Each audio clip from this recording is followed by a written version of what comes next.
Shabbat Shalom. It's Reuben Ebrahimoff, the Haftorahman. This week's Haftarah for Vayera is from the book of Yechezkel, or Ezekiel. Chazak El, God is strong. When did this man live? He saw the destruction of the temple, and he was part of the Babylonian exile. He was a Kohen, he was a Navi, he was a priest, he was a prophet. In his book, you see the beginning, the Kabbalist's favorite paragraph and chapter, Ma'aseh Merkava, the vision of God's heavenly chariot lifting itself up and away, figuratively, from the Beit HaMikdash, leaving it vulnerable to Nebuchadnezzar, the king of Babylon. We have 4 fast days to remember what he did, Nebuchadnezzar. So this man Yechezkel also has the famous story of the Valley of the Dry Bones, and he has, towards the end of his book, the vision of what the third and final messianic Beit HaMikdash is going to look like.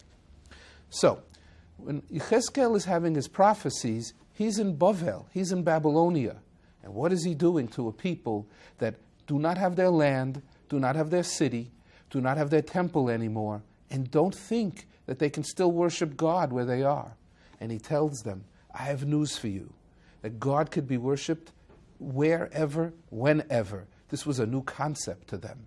So now he's reassuring the Jewish people about what's going to happen in the future, the giant spiritual carrot stick. So here we go. He says that the Jewish people are going to come back to the land of Israel, and that God will punish the enemies of the Jewish people, specifically the Egyptians, for what they did.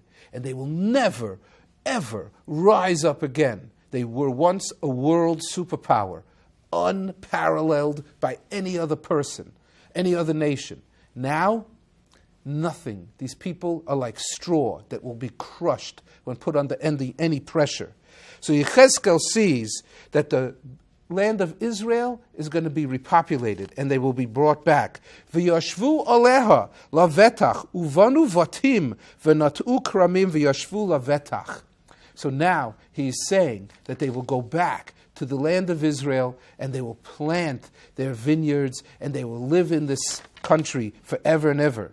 It even says the date that with this happened. Bashana ha'asirid ba'asiri b'shnei masar lachodesh. It's telling you exactly when it happened, that Yechezkel is out in Babylonia. It is the year after the destruction of the temple. There's 69 years more to go before they come back in. How do you keep the people connected to God? And he tells them what's going to happen. That the people, the Egyptians, what they did, they will be punished. And he says, Hineni alecha Pharaoh melech Mitzrayim hatanin hagadol. You see crocodiles all the time. Why did the pharaohs wear crocodiles on their head? They were the master of both the water and the land. It represented power to these people, that they thought of themselves as these great monarchs that would rule the world, and they compared themselves to the fear that crocodiles and alligators gave to other people. They too wanted to be feared like that. The Haftarah continues that the Egyptians deserve to be punished for what they did for us. And then it introduces that Nebuchadnezzar, the king of Babylonia, is the one that's going to destroy these people, and that I will make Mitzrayim Shemama desolate. For the 40 years that we suffered in the desert, they too are going to be laid fallow for those years, forever and ever.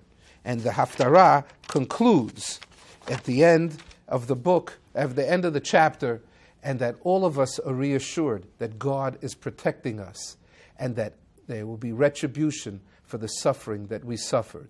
Shabbat Shalom. I don't know if I could say enjoy the Haftarah, but understand what it's about.